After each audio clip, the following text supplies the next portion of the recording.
a ansiedade, se ela não for cuidada, tratada de imediato, ela pode gerar, que nós vamos falar aqui, gerar muitos problemas no seu físico.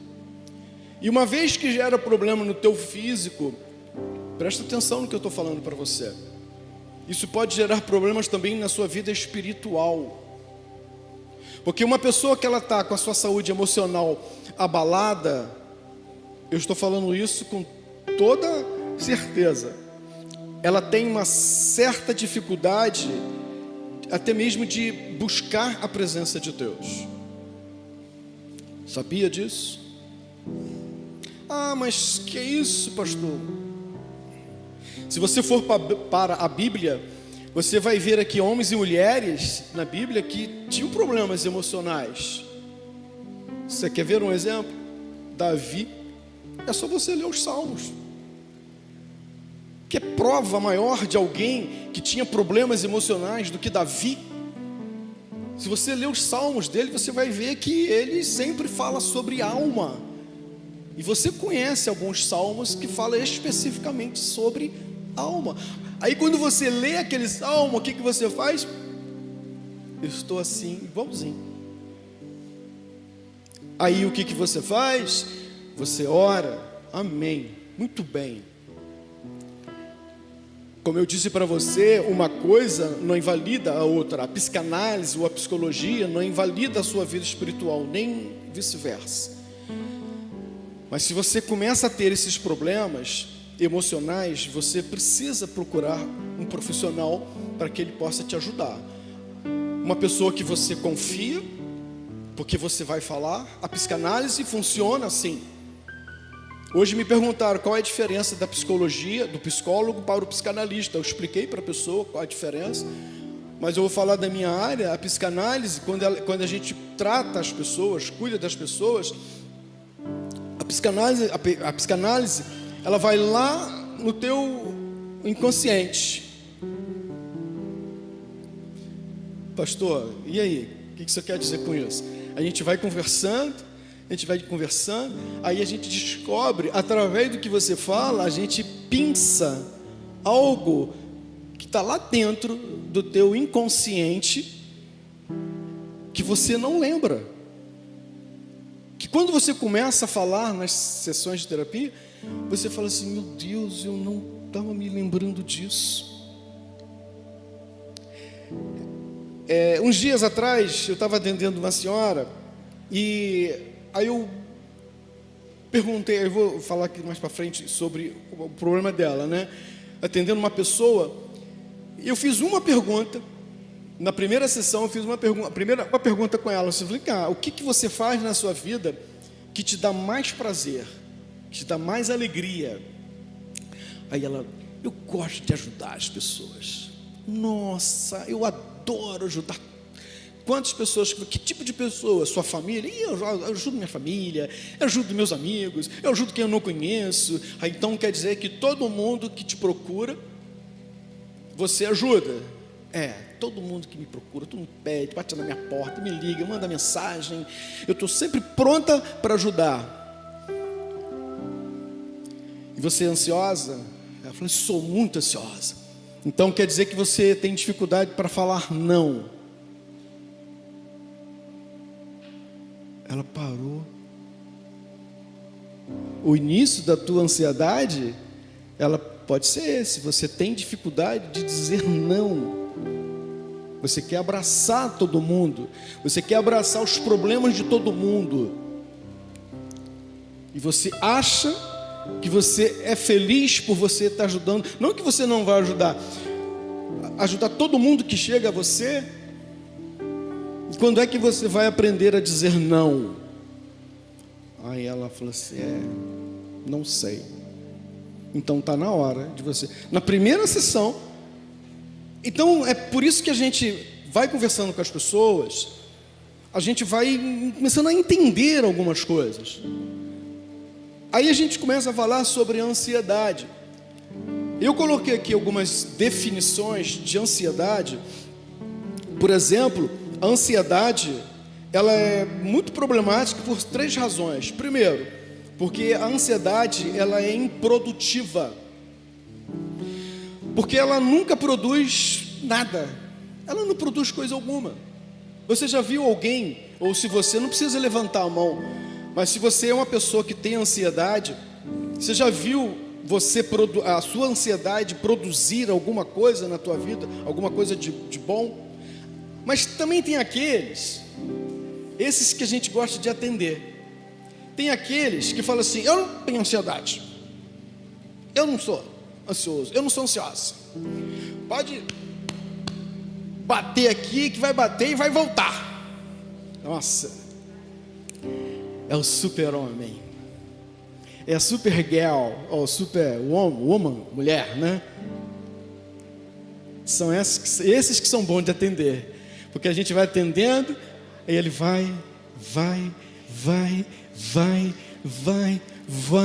quando vê, está chorando. Por quê? A pessoa, ela se protege com uma capa que não quer mostrar para ninguém que ela tem vulnerabilidade. Você sabia que você tem vulnerabilidade e que ninguém sabe?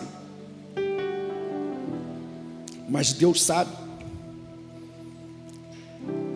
E eu vou falar uma coisa aqui com todo respeito aos pastores. Pastores também têm suas vulnerabilidades. Pastores também têm os seus momentos de ansiedade, de fraqueza. Eu fico vendo alguns homens e mulheres na internet, elas dependem de mostrar para as pessoas que eles são super-homens, são super-mulheres. Eles não conseguem dizer que eles têm dificuldade em casa, eles têm dificuldade no ministério, eles têm dificuldade na educação dos filhos, eles têm dificuldade no tratamento com os seus parentes, com a sua própria família. É uma capa que ninguém ou nem todo mundo vê, mas está ali dentro daquele líder. E ele começa a ver, né? Eu não estou falando que é o caso daqui de nossos pastores, não é isso. Até porque se vocês tiverem coragem de expor suas vulnerabilidades, a gente está aí para um ajudar o outro. Então, quando eu falo isso para você, a ansiedade, você não vê a ansiedade na pessoa, mas você começa a perceber alguns comportamentos, e você precisa entender que você também pode ter esses comportamentos. Como eu disse, a ansiedade, ela é improdutiva, porque não produz coisa alguma. Ela nunca resolve coisa alguma. É como se movimentar, mas sem sair do lugar. É como acelerar o motor do carro com o câmbio em ponto morto. Você faz bastante barulho, mas não vai a lugar algum. A ansiedade, ela nunca resolve qualquer tipo de problema. A ansiedade não pode alterar coisa alguma no nosso passado. A ansiedade também, ela não pode controlar o nosso futuro. Quando a gente fala de ansiedade, a gente está falando de futuro. Porque quando você fica ansioso, é que está relacionado o quê? Ao futuro. Você está preocupado com alguma coisa. Como eu disse aí, né? Choveu pra caramba esses dias. Tem pessoas que carregam traumas de chuva. Eu só não lembro o nome, mas tem pessoas que têm, existe esse nome. Não sei se o pastor Abel se lembrar, ele pode falar. O nome da pessoa, quiser pesquisar aí, o nome da pessoa que tem medo de chuva. Olhou para o céu, viu a nuvem negra, a ansiedade já começa a aparecer. Qual o nome? Isso. Então tudo tem nome. Tem pessoas que sofrem de ansiedade porque tem medo de cachorro. Tem pessoas que têm ansiedade porque tem medo de andar de ônibus. Eu vou falar mais para frente. A ansiedade, ela é irracional. Ela amplifica os seus problemas. Olha isso aqui interessante, presta atenção. A ansiedade, ela amplifica seus problemas, tornando colinas e montanhas. O que quer dizer isso? Às vezes você está ansioso com um problema pequenininho, mas aquela pessoa ela é tão ansiosa que ela dimensiona aquele problema. Ela faz com que aquele problema, um probleminha que é fácil de resolver, um problema enorme que ela não consegue resolver. Isso é o quê? No seu pensamento. Você acha que você não pode resolver isso. Você acha que aquele problema vai se tornar maior. Você acha que, meu Deus, se eu... Um dia desse eu estava conversando com uma pessoa, ela falou assim, olha, eu não vou a Nova Iguaçu de trem, porque tem medo de andar de trem, porque uma vez teve um arrastão no trem, e ela tomou trauma de trem, nunca mais foi para Nova Iguaçu de trem. Aí eu perguntei para ela, como é que você vai? Eu vou de ônibus. O mesmo risco que ela corre no trem, ela corre no ônibus. Mas ela criou na mente dela, veja como isso, gente, é importante você entender isso. Ela criou na mente dela um problema, ela dimensionou um problema. A ansiedade faz com que a gente dimensione esse problema. Então ela não vai mais para Nova Iguaçu de trem porque ela tem medo de ser assaltada.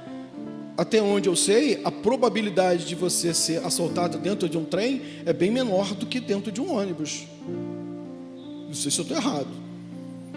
Eu estou dando esse exemplo, mas existem tantos outros problemas. Eu não sei se você que está me ouvindo, ou você que está assistindo, eu não sei se você é assim, ou você já viveu isso na tua vida, ou se isso é uma novidade para você. Mas isso é uma coisa que a gente precisa aprender. A gente precisa saber dessas coisas. Como eu disse para você, nós estamos muito preocupados em cuidar somente da nossa saúde espiritual, da nossa saúde física, e a gente está deixando a nossa saúde emocional, mental, para depois. Nós somos feitos de corpo, alma e espírito. A nossa alma, que é ligada aos sentimentos, é que ela puxa todos esses sentimentos. Então, como a ansiedade ela é irracional, ela amplifica os problemas, tornando colinas e montanhas. A ansiedade, simplesmente faz com que os problemas pareçam cada vez maiores. O mais que você pensa a respeito de uma dificuldade, maior ela fica. Preocupar-se com algo que você não tem controle é inútil.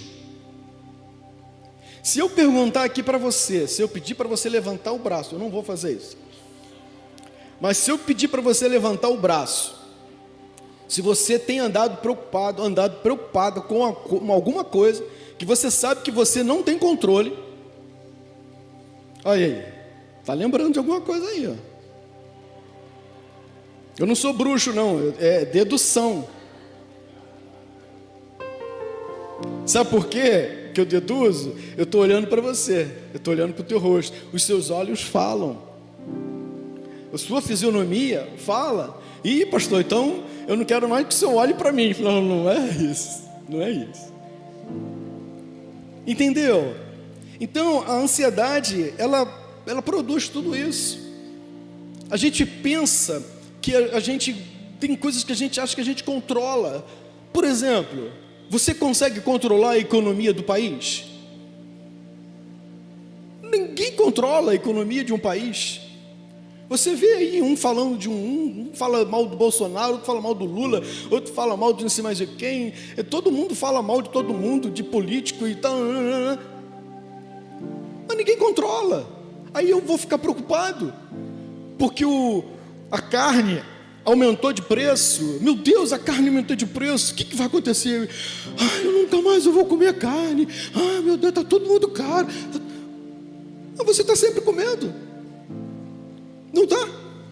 Ou eu estou errado? Você quer ver uma coisa? Falta comida na tua casa? O que eu estou falando? Eu estou certo ou eu estou com a razão? Então eu não tenho controle, eu não tenho por que me preocupar com esse tipo de coisa. Tem pessoas que acham que podem controlar os seus filhos a vida inteira. Vai chegar uma hora, lógico, né, que vocês não vão ter como controlar o bonitão aqui.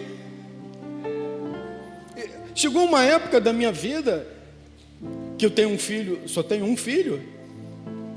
Esses dias eu estava falando com a Mônica, vendo umas fotos, acompanhando o crescimento do Rubem, e alguém falou comigo assim: cara, você casou o teu filho. Eu fiz a cerimônia de casamento do meu filho. Imagine, eu lá num sítio, coisa mais linda que existe, eu fazendo a cerimônia de casamento do meu filho. Ali eu falei para ele no ouvido dele, falei: agora é contigo, varão. Ele entendeu.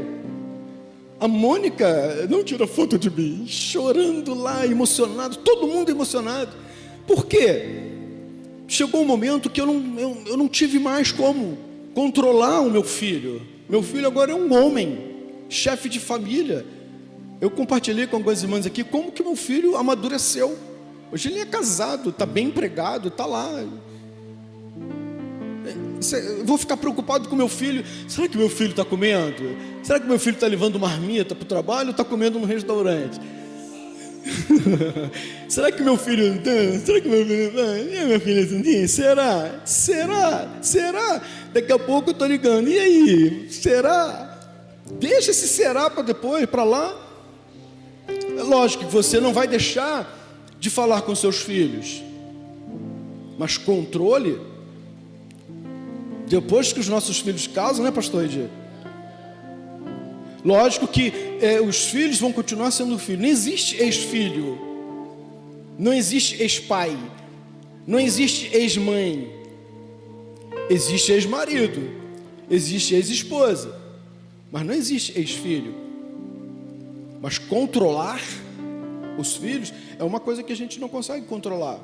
Hoje existem muitos pais ansiosos porque querem controlar os seus filhos.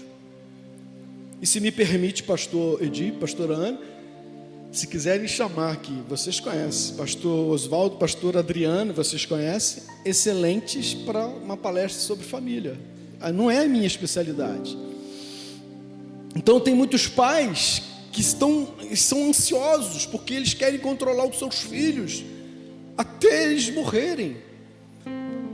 Por isso que eu falo que a gente não pode ficar querendo controlar aquilo que a gente não controla. Por isso que muita gente hoje está ansiosa. E eu vou dizer para você, tem muita gente dentro da igreja, muita gente dentro de igreja, de Deus, gente de Deus, que sofre com ansiedade, mas na calada. Sabe por quê? Porque muita gente tem vergonha disso, de dizer que tem ansiedade. Você não tem que ter vergonha, você tem que falar. Você tem que ter alguém para você: pastor, eu não tenho dinheiro para pagar terapia. Então você conhece alguém da tua confiança, que você pode conversar e que você confia nessa pessoa. Escolha uma pessoa que você confie e fale tudo aquilo que está aqui dentro de você. Eu aprendi que quanto mais você falar, enquanto você não esgotar nas terapias, você vai falando, chega uma hora que você esgota, você está legal. Aí o que você faz? Não, vamos encerrar por aqui. E aquela pessoa, ela sabe lidar com as suas emoções. Isso é importante falar dentro de igreja. Uma outra coisa que a ansiedade, ela é prejudicial. O organismo humano, ele não foi feito para ficar ansioso. Ele é contrário à sua natureza. Quando você fica ansioso, presta atenção nisso aqui. Quando você fica ansioso, você contrai úlceras. Fica com dor nas costas, dor de cabeça, insônia. Tem gente que é tão ansiosa, que não consegue dormir. Vara dias e noites sem dormir. Ou dorme assim 2 horas, 1h30. Por quê? Por causa da ansiedade. Eu fiz o meu TCC, o tema foi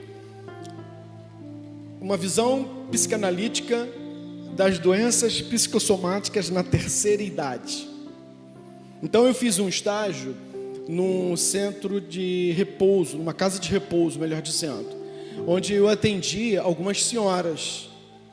E ali nós ouvíamos aquelas senhoras, ela contava as suas histórias, e a gente terminava de atender aquelas senhoras, a gente atendia outras pessoas, e a maioria daquelas senhoras ali, elas tinham problemas de saúde muito grande. Todos os problemas de saúde que aquelas senhoras tinham eram provenientes de doenças emocionais. Quando elas começam, por isso que eu falei para você que a psicanálise, ela tem essa vantagem de puxar lá desde a sua infância. Elas começam a contar as histórias, as suas histórias de infância, as suas histórias de vida, e aí você vai começando a pontuar uma coisa com a outra, ligando uma coisa com a outra, e você vai ver como que aquela pessoa, por que aquela pessoa tem câncer? Câncer é um problema de doença psicossomática, problemas emocionais, isso é provado. Pessoas que têm diabetes, a maioria é problemas emocionais. Vitiligo, problemas emocionais. E por aí vai, por aí vai. Por quê? Porque o nosso corpo, ele não está preparado para esses baques emocionais. Está dando para você começar a entender, por mais que seja um assunto, às vezes meio, pô, pastor, não era isso que eu queria ouvir hoje. Mas você precisa ouvir isso. Você precisa saber disso. E eu quero ler mais algumas coisas para você aqui. Por exemplo, eu vou precisar ler, tá? Algumas coisas aqui. Mudar o sentido e a forma com qual você lida com determinados eventos ou situações da sua vida, que acontecem na sua vida, elas vão gerar saúde emocional. Depende de como que você lida com as coisas. Quando surge um problema na tua vida, como é que você lida com esse problema? O que você faz? Você se desespera? Você acaba tomando decisões precipitadas? Quem aqui já tomou decisão precipitada? Levanta a mão. E entrou pelo cano? Levanta a mão.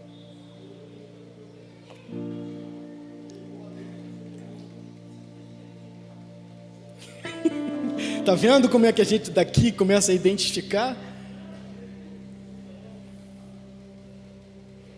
Viu?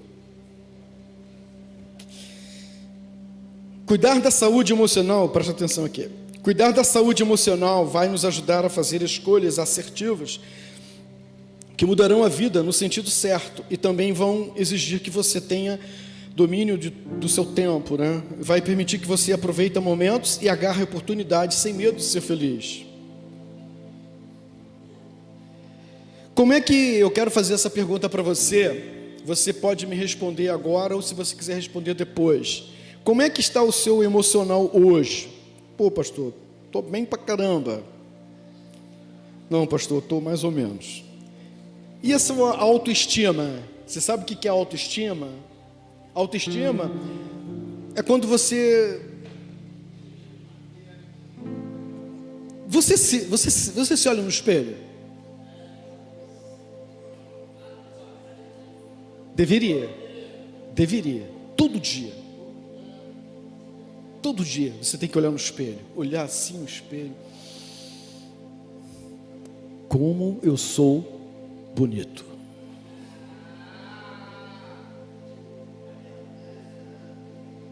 Como eu sou linda.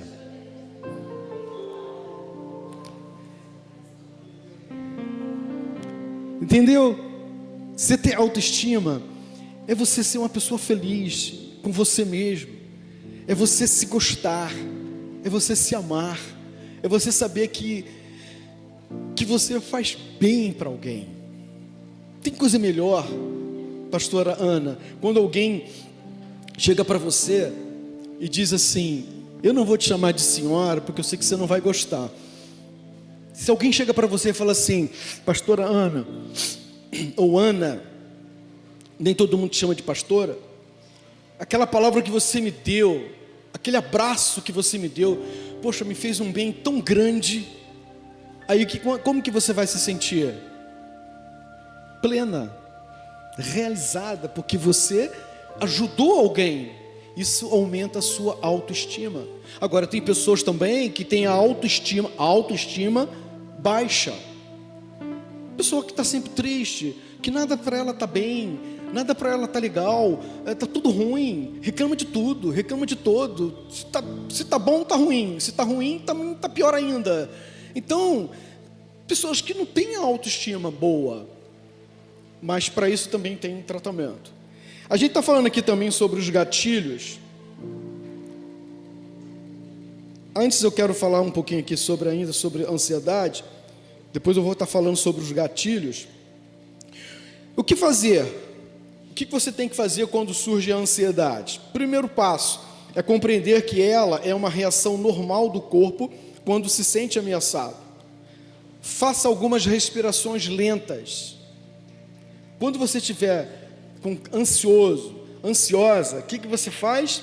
Faça respiração lenta. Esteja num lugar, sente-se confortavelmente na sua casa, onde você puder.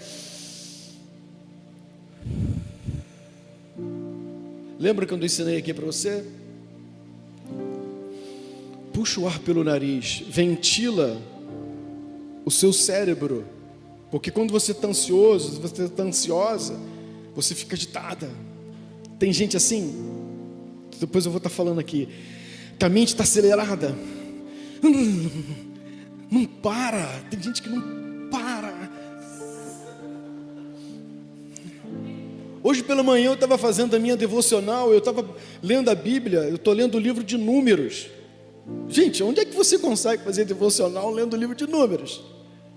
Vamos ser realistas. Aí eu estou lendo o livro de Números, mas eu estou com a minha mente longe, distante. Estou pensando em fazer isso. Peraí. Aí você fala, pastor, o senhor é psicanalista, mas eu também tenho minhas vulnerabilidades. Aí eu voltei, li tudo de novo. Por quê? Tem horas que a gente está fazendo uma coisa e está pensando em outra. Eu sei que isso só acontece comigo. Aí você acaba não fazendo nenhuma nem outra. Aí quando você vai ver, é o que eu falo aqui do tempo. Você perdeu um tempo onde você poderia aproveitar de uma maneira melhor. Então quando a gente está falando aqui sobre fazer respiração lenta, é você, calma, respira, foque no seu ambiente externo. Quando você está com ansiedade, começa a ouvir, o que você está vendo? Pô, pastor, que bobagem que o senhor está falando. Eu estou aqui dentro da igreja, eu estou com crise de ansiedade. O que eu estou vendo? Eu estou vendo um ventilador, eu estou vendo uma janela, eu estou vendo o irmão, a irmã, eu estou vendo janela, eu estou vendo o ar-condicionado, eu estou vendo ali o Lucas. Por que você tem que fazer isso? Porque você começa a focar em outras coisas, porque quando você está com ansiedade, você só fica focado na ansiedade. Então quando você começa a distrair o teu cérebro, a tua mente, você começa a dar uma melhorada. Sabe por quê? Porque a tua mente mente. Entendeu? A tua mente, ela mente. Então o que você precisa fazer? Ocupar a tua mente com outras coisas.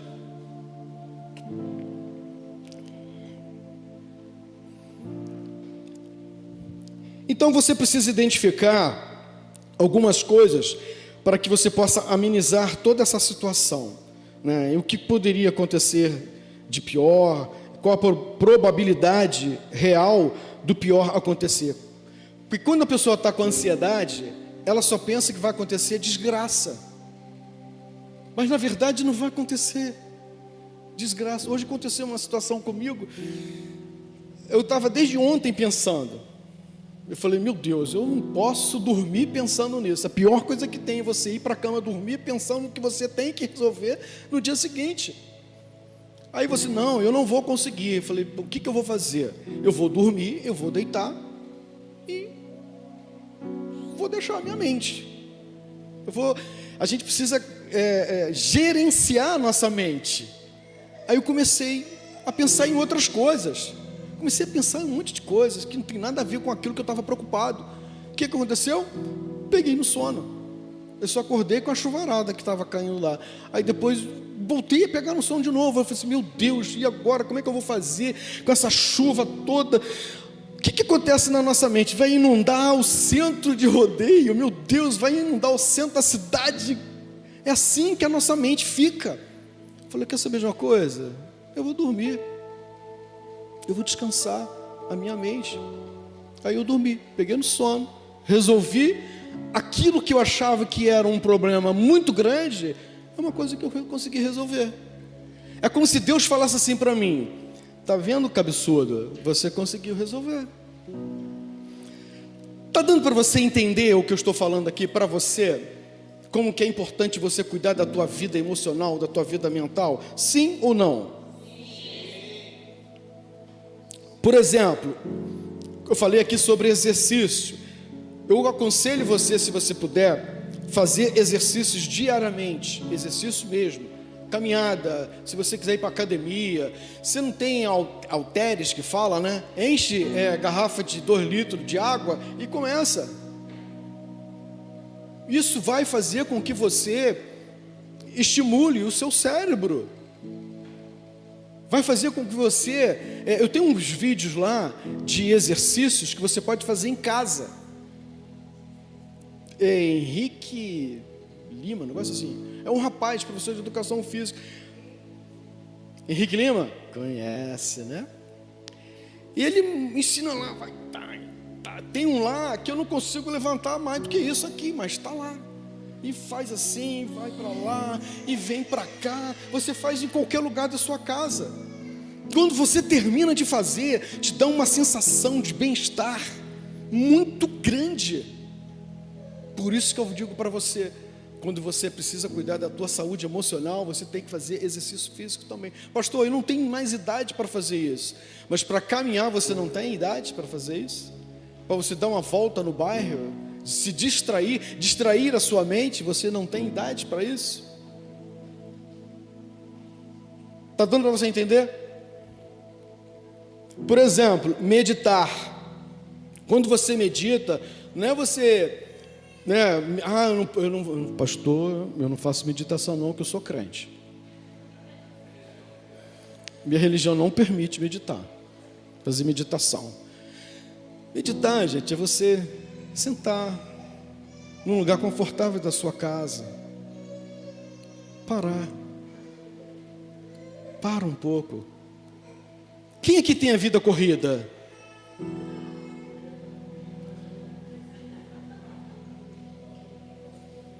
Vocês estão se entregando, hein? Mas então, o que eu estou falando, olha, para vocês que têm a vida corrida, para um pouquinho, tira uma hora para você parar, senta, mas não é meditar na palavra, entenda bem o que eu estou falando para você, não é você, eu vou meditar na palavra, não, você sentar. Eu vou falar uma coisa aqui para você que talvez vai até te meio que escandalizar, mas é você sentar e conversar com você mesmo. Pastor, eu não faço essas doideiras não. Você já conversou com você mesmo? Gente, eu estou falando para você sério. Parece brincadeira, mas isso é sério. Você sentar, parar. O que eu estou fazendo? Qual tem sido o meu comportamento? Como que eu tenho sido como homem em casa? Como que eu tenho sido como esposa? Como eu tenho sido como pai? Como que eu tenho sido como servo de Deus? E você parar. E você ouvir a voz do teu coração. É por isso que muita gente, quando ouve esse tipo de palavra, pô, pastor, eu não... Procura fazer isso, para você ver como que isso vai te fazer bem. Principalmente você que tem uma vida corrida. Por exemplo, abraçar alguém.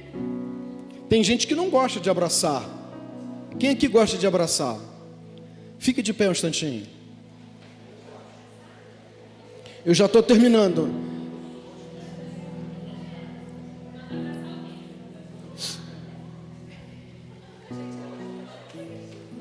Abraça uma pessoa aí.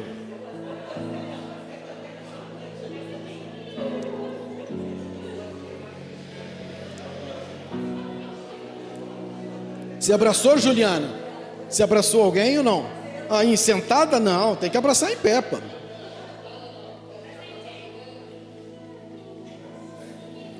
Você acaba de liberar um neurotransmissor chamado oxitocina.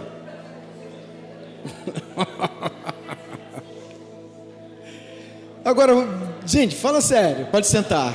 Pode sentar. Oi?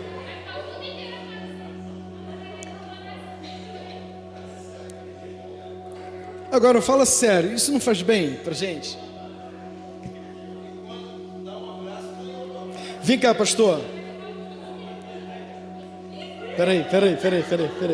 Tem gente, assim, lógico, né? A gente aqui, nós somos dois homens. Tá bem. Pastor Edir, olha aqui, está sendo transmitido, não está? Ai, meu Deus. Não, pode ficar aí, é só para você olhar.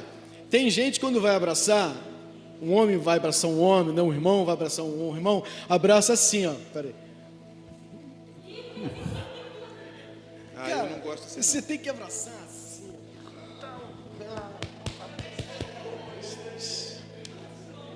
Isso que é abraço. Ele sempre me abraçou assim.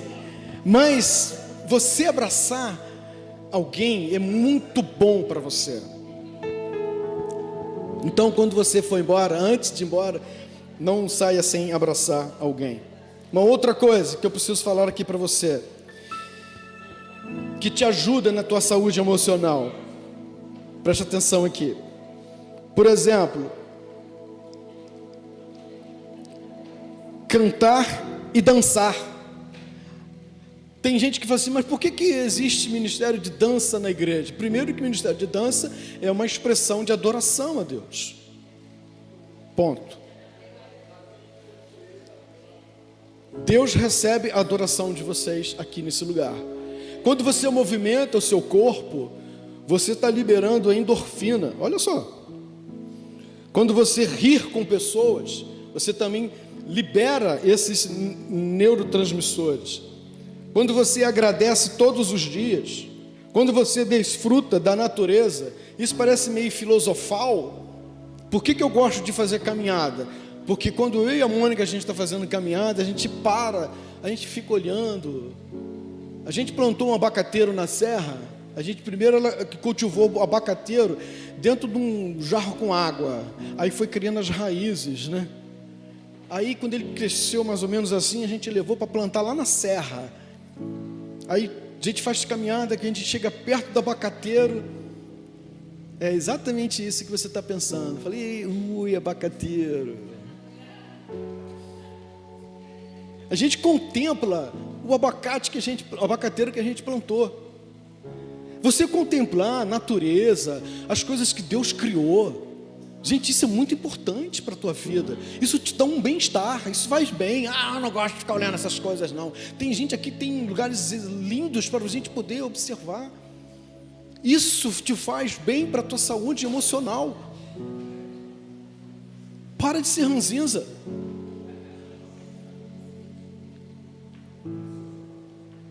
Eu quero falar um pouquinho sobre gatilhos emocionais, já caminhando um pouquinho para o final. O que são gatilhos emocionais? Preste atenção nisso aqui que é importante. Os gatilhos emocionais, eles podem ser reações emocionais diante de situações negativas na nossa vida. Os gatilhos, eles podem desencadear ataques de ansiedade, depressão, culpa, tristeza ou vergonha.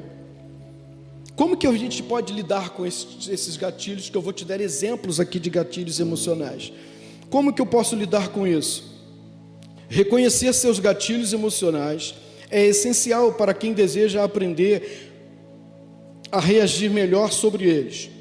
Por exemplo, dê um nome ao seu gatilho emocional, encontre a fonte de um gatilho, compartilhe seu gatilho emocional e seja gentil com você mesmo. Por isso que eu falei para você, não é nada filosofal, você tem que ser gentil com você tem que se cuidar da tua vida emocional. Por exemplo, exemplos de gatilhos emocionais. Talvez você vá se identificar com algum desses que eu vou falar aqui. Quando você é rejeitado por alguém lá no passado, lá na tua infância, quando alguém é rejeitado pelos próprios pais, você sabia que tem pessoas que têm muita resistência em sentir a presença de Deus, de reconhecer Deus como Pai, porque quando era criança, essa pessoa foi rejeitada pelo próprio pai? Ela transfere aquele sentimento de rejeição, ela transfere para Deus. Ela tem dificuldade de aceitar Deus como Pai. Isso a gente consegue resolver, esse sentimento, esse gatilho, vamos dizer assim, gatilho emocional. Quando alguém te ignora, quando alguém lhe abandona ou ameaça fazer isso, quando alguém que ameaça ou termina um relacionamento com você, alguém lhe criticar ou julgar, tem pessoas que elas não conseguem avançar na vida porque alguém criticou ela, quando alguém julgou ela, mas você nunca vai conseguir fazer isso. Isso acontece muito dentro de famílias. Eu conheço uma família que alguém da família sempre falava, um pai ou uma mãe sempre falava para o filho: você vai ser burro quando crescer, você nunca vai passar da tal série, você sempre vai ficar assim. E às vezes fazia comparações. Pais, nunca faça comparações de seus filhos com os filhos dos outros. Os seus filhos são seus filhos. Se o filho do outro, ele é médico, o meu não tem que ser médico. Se o meu filho quiser ser, sei lá, qualquer profissão, ele vai, se ele gosta daquilo ali, ele vai ser aquilo ali. Eu não tenho que comparar o meu filho com o filho dos outros. Por isso que existem jovens que têm uma dificuldade muito grande de vencer na vida, porque os próprios pais, eles estão fazendo comparações, eles querem que seus filhos sejam iguais aos filhos dos outros. E aquele filho nunca consegue alcançar ir além numa faculdade, porque é gatilho. Alguém falou para ele que ele nunca vai ser bem sucedido na vida se ele não for médico, mas ele pode ser muito bem sucedido, sei lá, se ele for um administrador de empresa, um militar, um vendedor, não sei lá. Eu nunca coloquei esse tipo de coisa na vida do meu filho. Hoje o meu filho, ele é levita, adorador e tal, lá na igreja dele, e hoje ele fez uma faculdade de análise de sistema, trabalha lá na área dele, não é médico. Então a gente precisa tomar muito cuidado com o que a gente fala para os nossos filhos. Podemos estar desencadeando na vida dos nossos filhos problemas emocionais seríssimos. E digo mais para você, isso pode passar de geração para geração.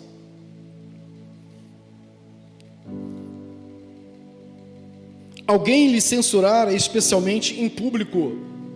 Nunca chame a atenção de ninguém em público. Nunca.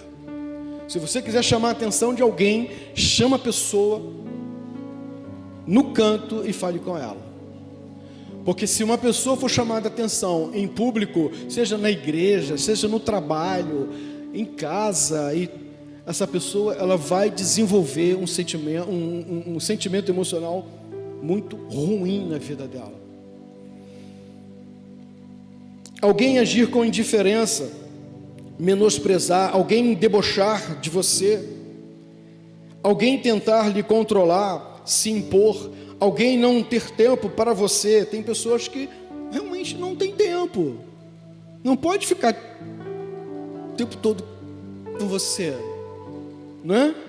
Então tem gente que não, se o pastor Edir não for na minha casa, ele vai quando puder,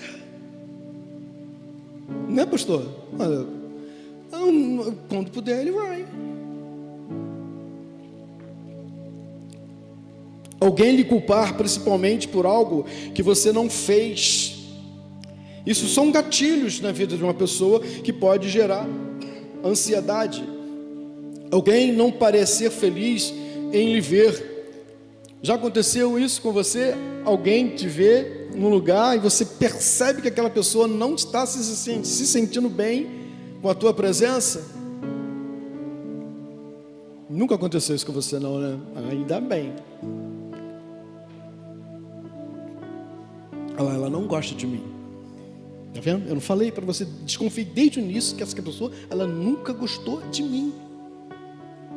Aí você, não é nada disso. Não, pastor, não é nada disso. É o jeito da pessoa.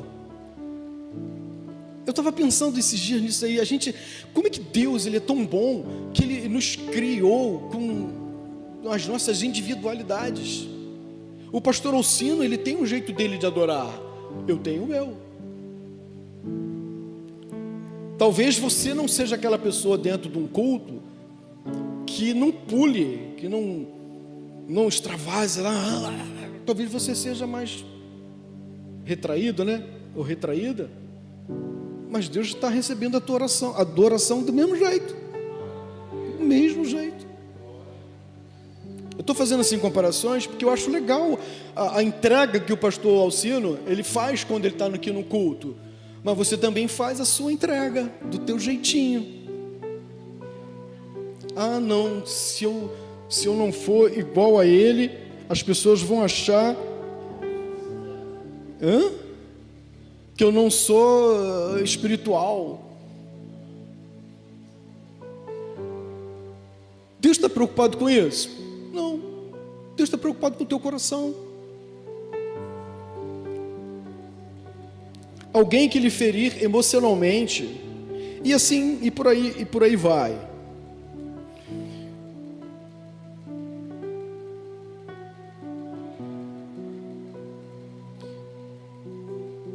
E a gente falando, eu vou já terminar, eu vou deixar o restante para a semana que vem. Alguns sintomas, por exemplo, de depressão. Pastor, crente entra em depressão? E aí, o que vocês dizem? O que vocês acham? Crente entra em depressão ou não?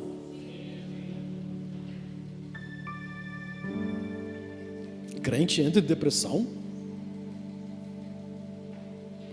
Tem certeza? Está vendo como é que vocês já estão na dúvida? Entra. Lembra quando eu falei para você aqui de alguns pastores? Gente, quando eu faço assim, não é cacuete não, é porque o óculos, ele está caindo. Eu tenho que trocar esse óculos, mas está na benção. Não é cacuete não, toque. A gente vai falar de toque semana que vem. Está aqui que é toque. Abre um parêntese aqui. Você não sai de casa sem olhar 3 vezes se a porta está fechada ou não.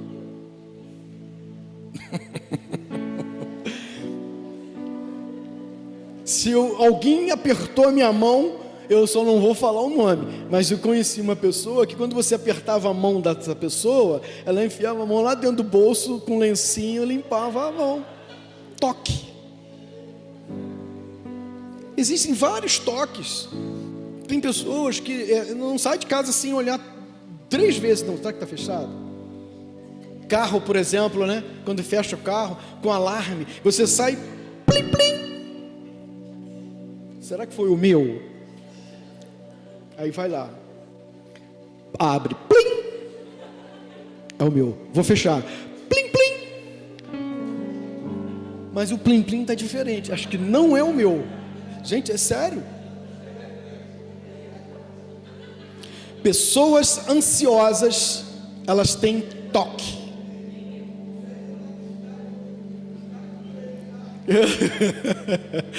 Tem aí um monte de toque. Não sai de casa sem lavar as mãos, ou chega em casa não. Tem um monte. Vou trazer uns exemplos de toque aí que eu vou identificar você. Isso tudo faz parte da ansiedade. Então, para eu terminar aqui, eu quero falar um pouquinho sobre depressão. Eu só vou dar alguns sintomas. Depois a gente vai estar orando para a gente terminar. Preste atenção aqui. Como é que você identifica alguém que está em depressão? Talvez você conheça alguém da sua casa, da sua família, que esteja vivendo em depressão. Gente, depressão é coisa muito séria. É muito sério. A gente está aqui brincando, algumas coisas e tal, mas a depressão, ela está entrando dentro aliás, já entrou dentro das igrejas há muito tempo.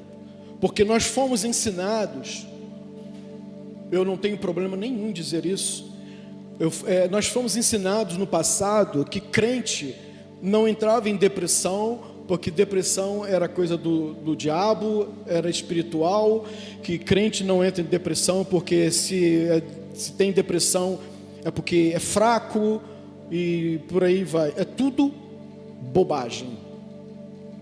Essas palavras em relação à depressão é pura bobagem. Eu disse para você que eu tive um amigo meu, pastor, que ele se matou porque ele estava em depressão. Ninguém sabia que ele estava em depressão. Pastor.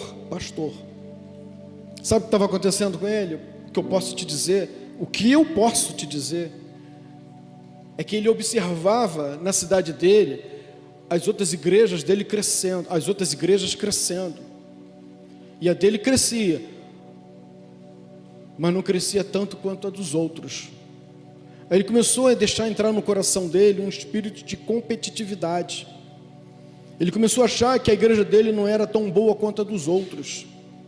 Ele começou a achar que a igreja dele não era a igreja, né? Mas a igreja dele crescia, só que ela não crescia tanto quanto as outras. E aquilo começou a deixar ele deprimido. Algumas pessoas saíram da igreja dele para ir para uma igreja famosa. Tem gente que gosta de igreja famosa e ostenta lá nas redes sociais, faço parte da igreja famosa. Quando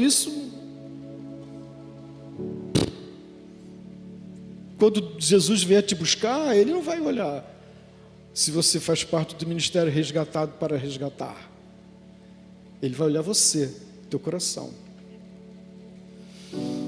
Então esse pastor, ele começou a entrar em depressão muito grande, e ninguém desconfiava que ele estava em depressão. Foi quando os sintomas começaram a aparecer, aí a esposa dele já começou a ficar de butuca ligada.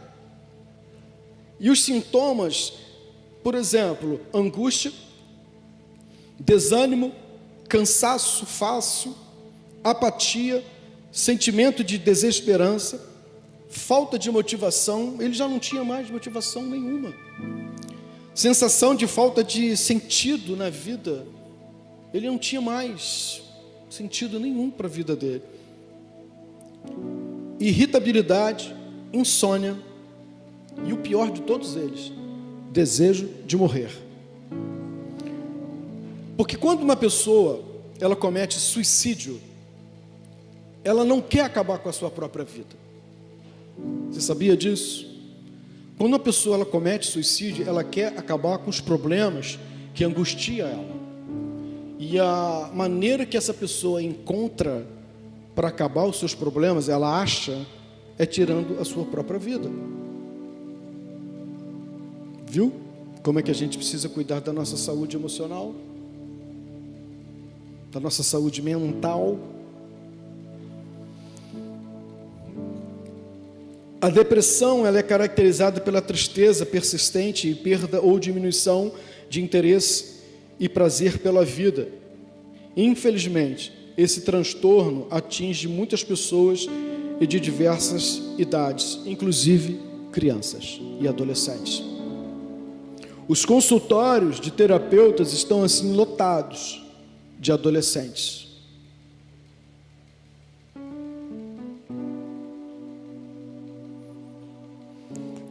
E para eu terminar essa parte, e qual é a prevenção? Compartilhar os pensamentos, sentimentos e dificuldades com pessoas que você ama. Ler. Você tem hábito de ler livros? Ah, não, eu só leio o livro evangélico. Eu só leio o livro da Joyce Meyer. Gente, se você não está ouvindo os áudios que estão sendo postados no grupo da igreja, você precisa ouvir aqueles áudios. Então você precisa ler. Ler sobre tudo.